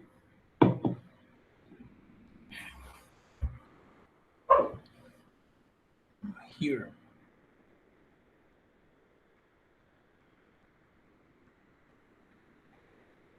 Então, a gente tem nos sistemas distribuídos a ideia de transações aninhadas, que elas é a ideia de uma transação que gera subtransações, que pode gerar subtransações. Como eu falei, uma transação ela tem um conceito muito parecido com os processos em sistemas operacionais. Os processos são um programa sendo executado e esse processo é subdividido em pequenos processos, né, chamados de threads, e essas threads elas vão é a execução na prática dos códigos lá no processador. As transações, elas são a execução dos programas que estão rodando as aplicações. Então, as aplicações nos sistemas distribuídos, elas são executadas em forma de transação. Então, eu tenho uma aplicação, tudo que ela vai fazer, ler um arquivo, fechar um arquivo, fazer um cálculo, fazer um relatório, imprimir todas essas operações que eu faço no meu aplicativo, elas vão gerar transações. E essas transações elas vão pela rede serem executadas num servidor. Onde está o meu servidor distribuído? Pode ser na nuvem, pode ser num cluster, pode ser numa grade, virtualizado, onde for. Então, um aplicativo, o que é? Na verdade, é um código, mas cada vez que eu executo uma parte do código, eu gero uma transação e essa transação ela vai rodar em algum servidor. Né? E essas transações, às vezes, se subdividem em subtransações para quê? Para rodar mais rápido, para rodar de forma paralela. Né? Aquele exemplo que eu volto a dar, da paralelização. Eu tenho uma tarefa e eu posso fazer essa tarefa sozinho, ou eu posso dividir em 10 subtarefas e rodar paralelamente. Quando eu faço isso, eu aumento o tempo eu melhoro o tempo de execução, ou seja, fica 10 vezes mais rápido, em tese, em média. Uma transação aninhada é construída baseada em uma quantidade de subtransações. A transação de nível mais alto ela pode se ramificar e gerar filhos que executam paralelamente em máquinas diferentes para obter ganho de desempenho ou simplificar a programação. Essas subtransações, por sua vez, também podem se ramificar e gerar seus próprios filhos. Ou seja, está aqui o meu programa rodando, né? Eu estou num sistema distribuído, aí eu disparei aqui uma transação que é para executar alguma coisa. Só que ao invés de executar num só servidor, como é um sistema distribuído, a minha transação ela pode se dividir em 3 subtransações e cada subtransação vai rodar num servidor diferente. E elas voltam e trazem um resultado e a transação foi executada mais rápido, porque foi executada em paralelo. É a mesma ideia de processos e threads aqui que a gente tem. Então, a transação alinhada é exatamente quando eu tenho uma transação que é disparada, ela é dividida em subtransações e estas subtransações elas podem executar em servidores distintos, em bancos de dados distintos, e aí vai. Aqui eu tenho, no caso, 2 bancos de dados independentes, um banco de dados do hotel, o outro da companhia aérea, rodando subtransações que são filhas dessa transação pai, dessa transação raiz aqui. Esse modelo é que a gente chama de transação aninhada. Aqui um exemplo que não eu escrevi aqui de forma textual, mas a gente vai ver lá na frente, no próximo slide, de forma gráfica, mas é para a gente ter essa ideia aqui. Olha só, as subtransações podem levar a um problema. Qual seria um problema? Que é natural quando acontece essa divisão em filhos, né? Eu vou abrindo as folhas de uma árvore, os galhos de uma árvore. Esse problema acontece exatamente dessa forma para processos e threads também. Vou ver se vocês conseguem perceber. Imagina essa situação aqui. A transação T1 deu origem a várias subtransações. Então, era uma T1 pai aqui, e eu gerei 3 subtransações. T1A, T1B e T1C. T1A, que foi a primeira subtransação, o primeiro filho dessa árvore aí, depois que ela foi executada executada, ela recebeu o commit, né? Foi consolidada, foi comprometida, beleza. T1B e T1C não foram ainda executadas. Pelo menos ainda não acabaram de ser executadas. Só a primeira que já foi, a primeira subtransação. Beleza. Enquanto a 1B e a 1C ainda estão em execução, a transação pai T1 é abortada. Lembra que eu tinha lá o abort transaction? Pois é. Foi gerado um abort transaction e a transação pai aqui em cima foi abortada. Ah, não tem problema nenhum. Tem problema sim, porque T1 já tinha sido executado. Se ela tinha sido executada e recebeu um commit, o valor novo dela, ele tem que persistir. Lembra que da propriedade da persistência? Pois é, se eu abortar, eu tenho que voltar ao estado anterior. É como se eu tivesse que desfazer essa aqui também. Se eu desfaço o pai, eu tenho que desfazer essa. Se eu voltar ao estado anterior, eu violo aquela minha regra da persistência. Então, quando a transação de origem é abortada, né, ela não foi consolidada, todo o sistema é restaurado ao estado que tinha antes da transação de nível mais alto ser executada. Então, eu tenho que voltar ao estado anterior ao T1. Só que o T1A já tinha rodado, já teve modificação de valores aqui. Esse é o problema, né? Isso faz com que as subtransações T1A, T1B e T1C sejam anuladas, incluindo T1A, que já tinha sido comprometida, já tinha sido consolidada. Dessa forma, a propriedade diz que as transações... a propriedade que diz que as transações são duráveis está sendo violada, né? Só que, na prática, isso aqui é para dizer que a gente vai considerar a violação apenas para o nível mais alto, tá, de transação. Então, se eu precisei abortar aqui a transação pai, todas embaixo vão ser abortadas. Não importa se alguma já tinha recebido commit, esse valor ele vai ser revertido e eu vou voltar ao valor inicial antes da execução da transação de nível mais alto. Tá? Então, quando a gente vai considerar a persistência, a gente vai considerar a persistência da transação de nível mais alto, que no caso aqui é a T1. Olha aqui. Então, aqui eu tenho T1, tá? Que gerou 3 subtransações. T1 ela é uma transação que vai reservar voos. E aí ela vai reservar em 3 companhias aéreas diferentes. Então, ela gerou uma subtransação para reservar na TAM, uma subtransação para reservar na Azul e uma subtransação para reservar na Gol. Essa da Gol, ela também tinha uma outra tarefa de reservar um hotel. Então, ela gerou uma nova subtransação que foi reservar hotel. Então, eu já gerei aqui uma T3A1. Então, veja. T1A já executou, já fiz a reserva na TAM. Eu já tenho o commit da T1A. Tá? T2A e T3A ainda estão sendo executadas. De repente, na aplicação, diz assim, eu não quero mais reservar nada. Eu cancelo essa transação. Eu dei um abort transaction em T1. Essa aqui vai ser abortada, essa vai ser abortada. E essa, professor, como é que faz? Ela já tinha recebido o commit, também vai ser abortada. Porque vai ser considerado da persistência que tem que ser preservada, vai ser da transação de nível mais alto, que é a de T1. Tudo bem? Aqui um exemplo de transações alinhadas, tá? Também na prática. Aqui o cliente recebe itinerário, aí eu tenho uma transação que é receber itinerário, aí ela é dividida em 3 subtransações, reservar veículo, reservar hotel, reservar passagem, e aí eu tenho outras subtransações, comunicar com o cliente, debitar cartão, ou seja, eu tenho transações que são geradas a partir de transações.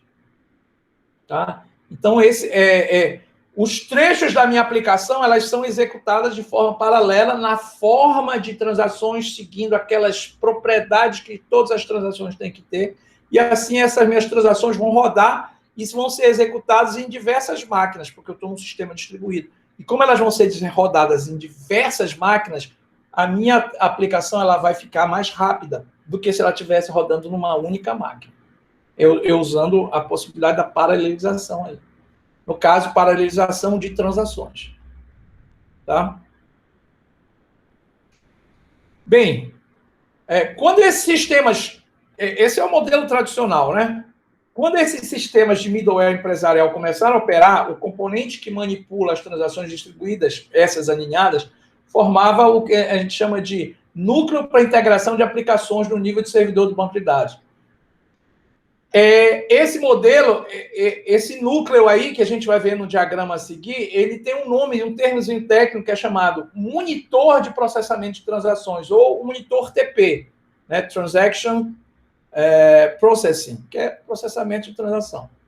Em muitos casos, os dados envolvidos na transação estão distribuídos em vários servidores. Um monitor de transações é o responsável pela coordenação e execução das transações.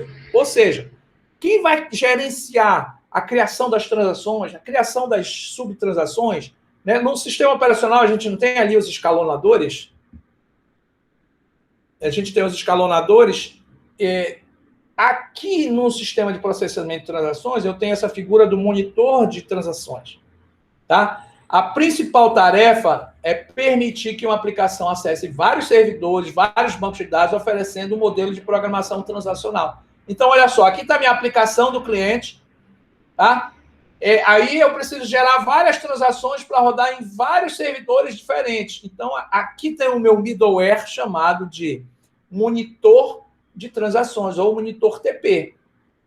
Tá? Ele vai gerenciar, cria uma transação para acessar esse banco de dados, cria outra transação para acessar outro banco de dados, outra transação T3 para acessar esse. Se precisar criar subtransações, T1A, T1B, T1C, T2A, T2B, T2C, todo o monitor TP é quem vai ser o middleware responsável por criar e gerenciar as transações rodando nos diversos servidores de banco de dados aqui. O papel do monitor TP nos sistemas distribuídos. Tudo bem?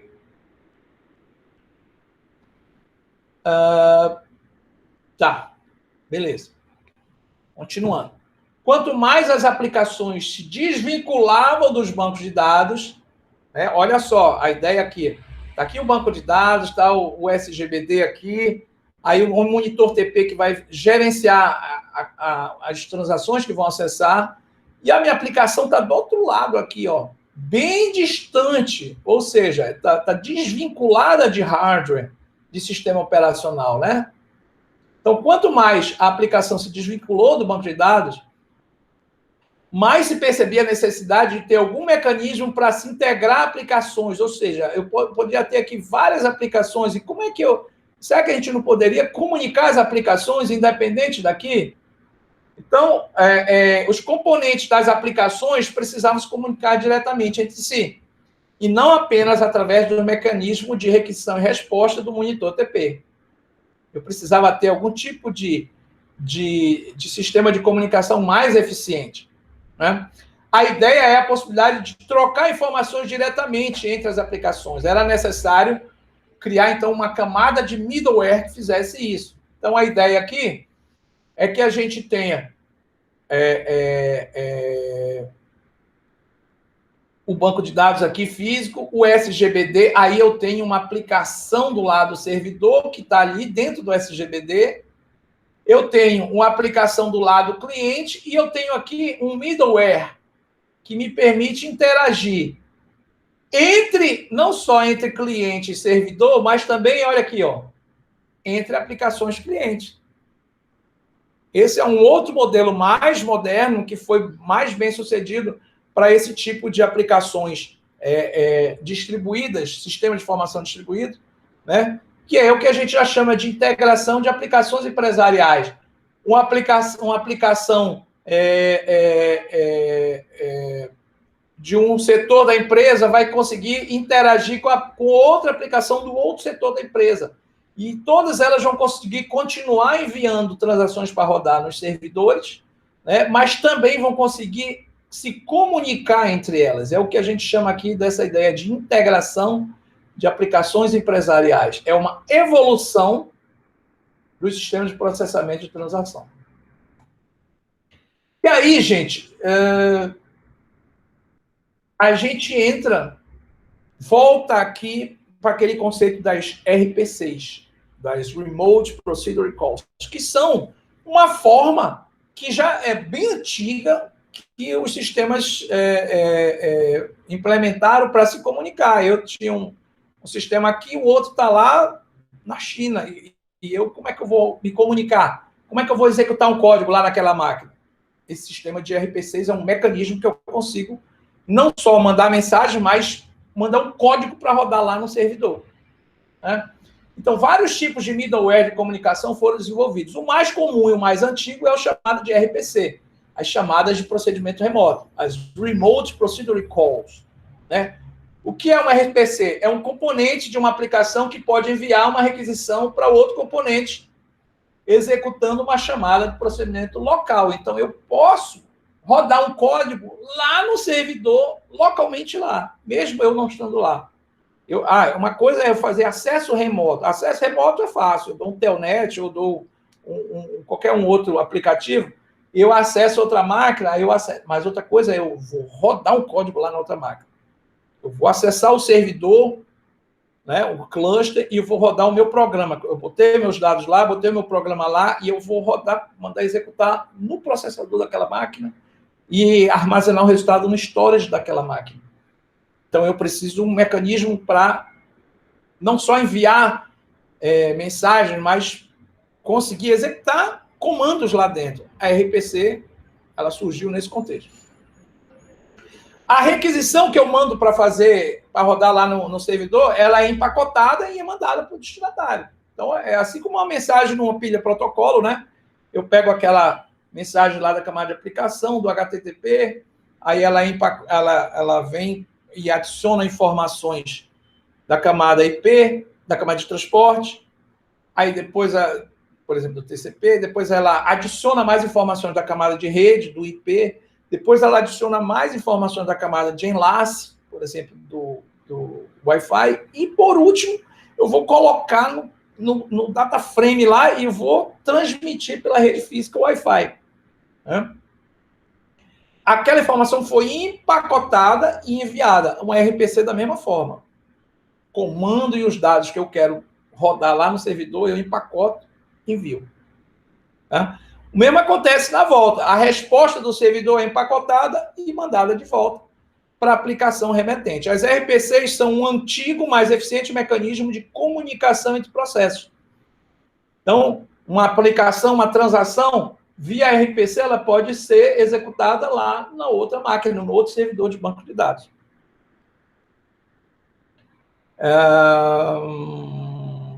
Os RPCs são a base da computação distribuída funcional. Por quê? Porque ela é usada para rodar funções, procedimentos, códigos. Então, eu estou ali baseado, porque é do paradigma da computação funcional. Os programas executavam funções. Eu tinha um programa com vários módulos, com várias procedures, e aí bastava eu chamar a procedure e ele roda lá. Essa é a ideia. Então, aqui tem um diagraminha de uma RPC, né, da execução de uma RPC ao longo do tempo. No modelo, aqui eu tenho um lado que está chamando, é chamado de caller, ou chamador, né, que é o lado cliente. E eu tenho o lado chamado, o lado que é o que eu estou querendo executar. Então, eu tenho o lado que está chamando e o lado que está sendo chamado, que é o lado do servidor. A minha ideia é o quê? A minha mensagem com o meu código, ela tem que ser enviada lá no servidor para rodar lá. Então, eu venho aqui, ó, do lado do cliente, aí agora eu fiz uma RPC, eu chamei um procedimento. Aí vai haver a conexão lá, blá, blá, blá. Aí eu enviei, e do lado do cliente, do servidor, eu recebi e eu comecei a executar o código. Qual código? O código que veio na RPC. É a minha transação que está rolando aqui. Comecei a rodar lá no servidor. Rodei, aquele código foi executado, a transação foi processada e agora eu vou mandar a resposta da transação. né? Aí eu recebi do lado do cliente a resposta. Pense, gente, naquela mesma compra do cartão de crédito, cartão de débito no posto. Eu passei na maquininha aqui, eu estou passando uma compra no débito, passei na maquininha. Aí foi gerada uma RPC e foi mandada uma transação para processar lá no Banco do Brasil. Foi pela rede, chega no Banco do Brasil. Foi autenticado e tal, aí ela vai começar a ser executada lá no Banco do Brasil, aí entrou aqui, Begin Transaction. O arquivo, o registro foi bloqueado e começa... Fiz a transferência dos R$50 por posto, recebi o commit e a resposta, que pode ser, por exemplo, saldo insuficiente, ou pode ser já aquele recibinho que vem na máquina para ser impresso. Vai ser empacotado e mandado numa RPC de volta para a maquininha do cliente. E aqui, pronto, gerei, imprimi a resposta com o espelho da compra já com recibo, ou uma mensagem assim, saldo insuficiente, ou procure a operadora. Então, é uma forma primitiva, mas eficiente de comunicação. Não só comunicação, tá? Eu mando um código para rodar lá no servidor.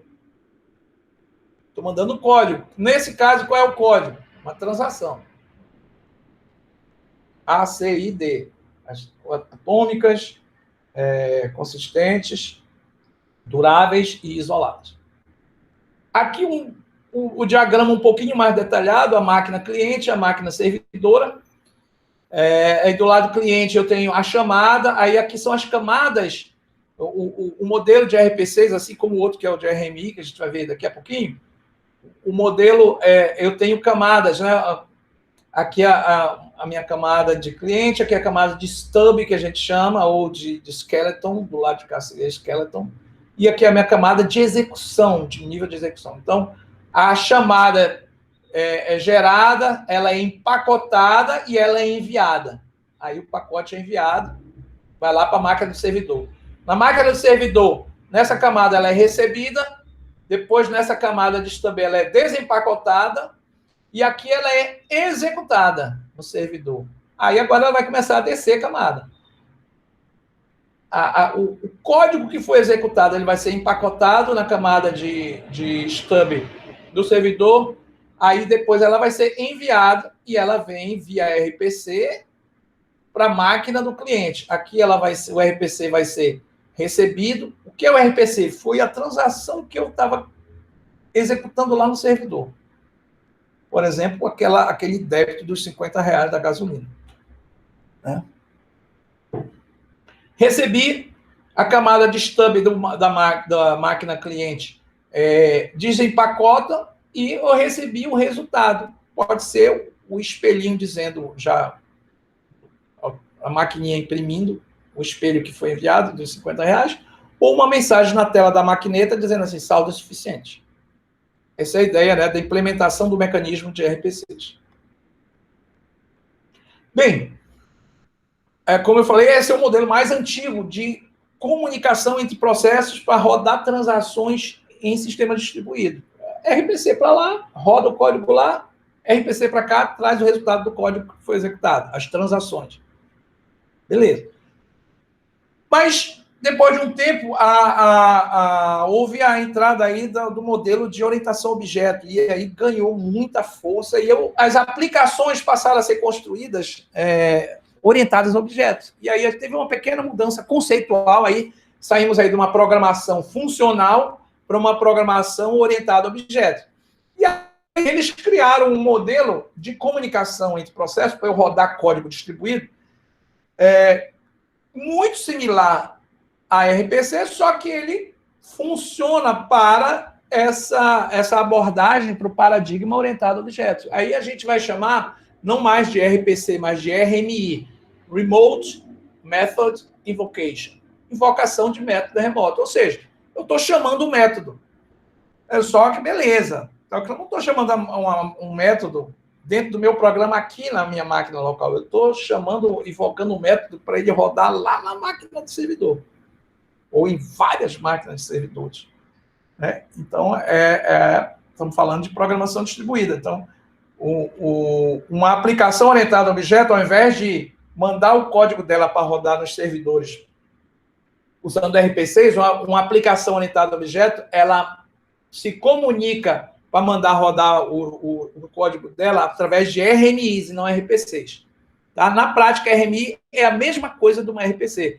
A diferença é que elas atuam sobre objetos e não sobre aplicações. O sistema RMI esconde do programador uma grande parte das operações e recursos que estão envolvidos no processo de invocação.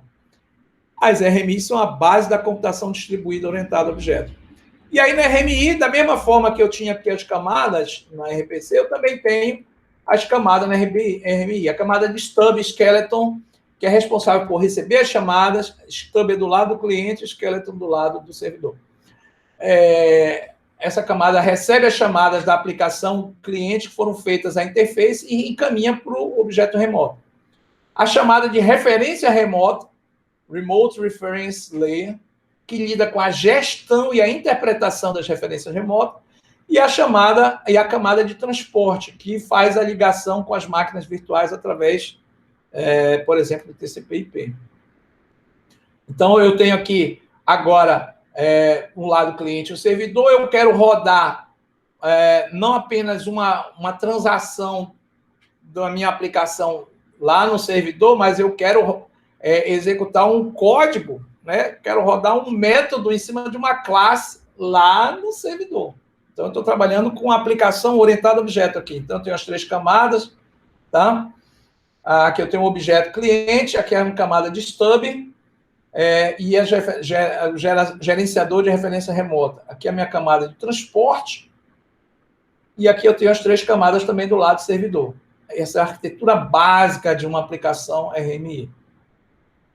Da mesma forma que a RPC trabalha, a RMI vai trabalhar também. Então, aqui é feita a chamada, ela é empacotada na camada de stub, né? Ela é enviada aqui na camada de runtime, aí vem para o middleware, ela é recebida do lado do servidor, desempacotada na camada de stub ou skeleton, e aqui ela vai executar do lado do servidor.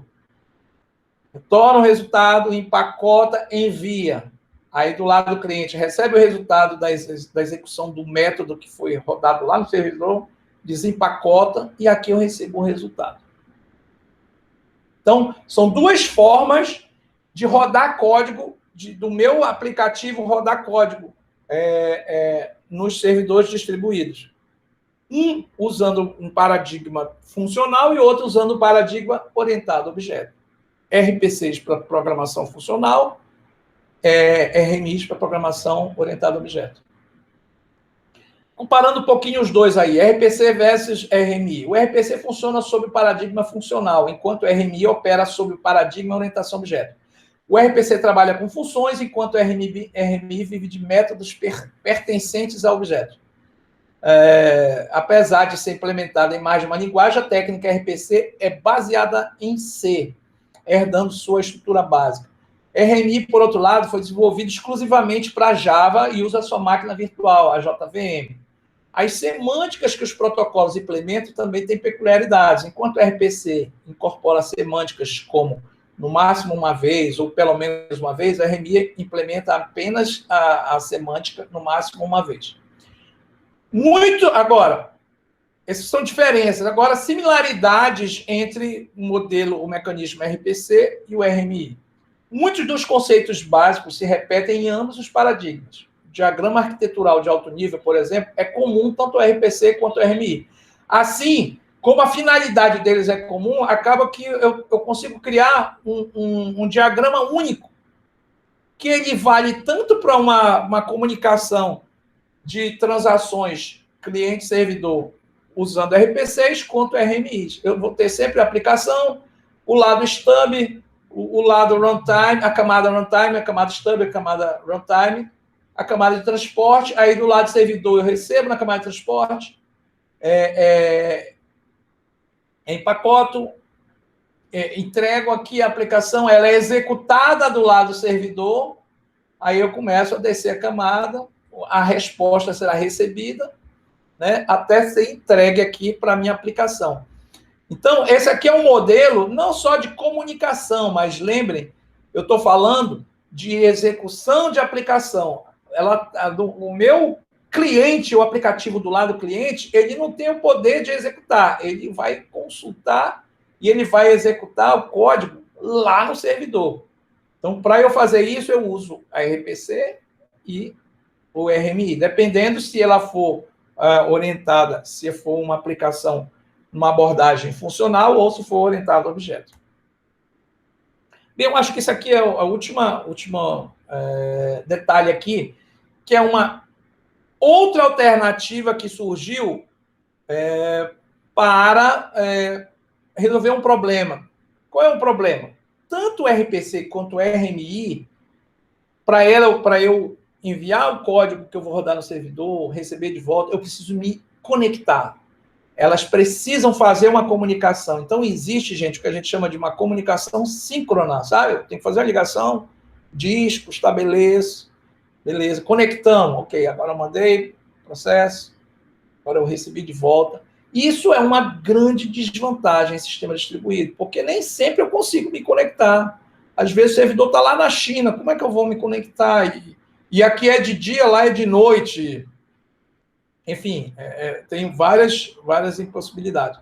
Além disso, eu preciso saber como eu vou fazer referência, como é que a gente vai falar um com o outro, qual é a linguagem e tal. Então, a RPC e a RMI, a gente diz que eles têm um acoplamento forte, porque ela depende dessa conexão e ela tem que saber referenciar na linguagem própria daquela outra plataforma, né? E aí surgiu uma outra solução que é chamada o middleware orientado à mensagem, ou Message Oriented Middleware, o MOM, ou MOM.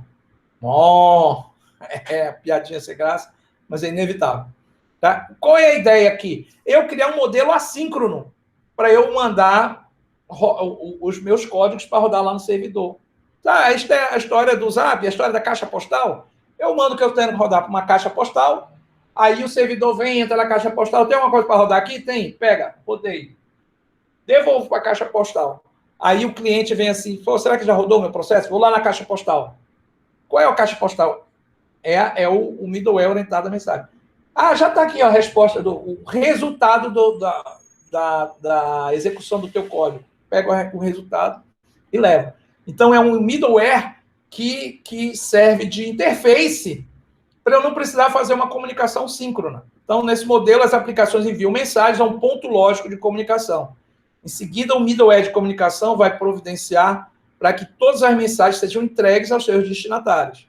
Esse tipo de comunicação assíncrona tem um nome, gente, muito importante, que é um modelo de comunicação que a gente chama Publish, Subscribe, ou publicar, subscrever. O cara que está mandando a mensagem para o middleware de comunicação, ele está fazendo a publicação da mensagem. O cara que está lendo a mensagem lá na caixa postal, lá no middleware de comunicação, ele está fazendo a subscrição. Então, ou eu estou colocando uma mensagem ou estou recebendo uma mensagem. Quando eu estou colocando, a gente diz que eu estou fazendo a publicação da mensagem. Subscrever é eu receber uma mensagem que foi deixada para mim para rodar no meu servidor. Então, esse é um mecanismo que a gente chama de Publish, Subscribe, ou publicar, subscrever, ou PubSub. É muito utilizado em sistemas distribuídos. Aqui eu vou mostrar 2 diagramas rápidos, né? Então, aqui eu tenho os servidores, né? Eu tenho as aplicações, beleza? E eu não vou fazer comunicação síncrona entre elas. A aplicação, ela vai lá e deixa no middleware o código que eles precisam executar. Aí o servidor vai lá no middleware e diz, tem algum código para mim executar? Tem. Aí ele vai lá e roda. Tem um código para executar? Tem. Vai lá e roda. Depois que ele rodar, chegou no resultado, ele vai e deixa de novo. Só que da primeira vez, quando esse cara deixou, ele foi, publicou e o servidor buscou, subscreveu. Quando o servidor vai deixar o código executado, ele está publicando e a aplicação que vem aqui ver se tem o código rodou, essa aplicação agora está subscrevendo. Então, ele é o leitor do código. Essa é a ideia da comunicação no modelo middleware Message Oriented Middleware, MOM. Aqui, mesma coisa. Eu tenho aqui o usuário final, o servidor, o disco físico aqui, né? sistema de RPC, mas quando eu preciso me comunicar entre os dois servidores, eu tenho um middleware orientado à mensagem aqui, ó, que funciona na base do publicar e subscrever. Mandei a mensagem. Aí como é que eu mando essa mensagem, professor, lá para o middleware? Via RPC ou via RMI. Só que eu não estou mandando para outra máquina, eu estou mandando para o middleware intermediário, deixo a mensagem ali, né? E aí esse cara, via middleware, via RPC ou RMI, ele vai ver se tem alguma coisa para ele, e eles vão ficar nessa. Manda, recebe. Publica, subscreve. Tá? Pronto. Então a gente finalizou a apresentação. Com isso a gente encerra a nossa aula de hoje, lembrando que vocês têm aí uma tarefinha assíncrona, já está lá no Cigar, na base de tarefas, essa aqui, ó, Jantar dos Filósofos, vocês têm 2 semanas para produzir, gerar aí o código, gerar a resenha e enviar de volta até o dia 5. Tá bom? Então, essa é a gravação da aula de hoje, vai ficar já disponível para vocês, assim que ficar eu coloco lá disponível para vocês e depois vou botar no canal do YouTube também. Forte abraço, fiquem todos bem. Vou para a gravação.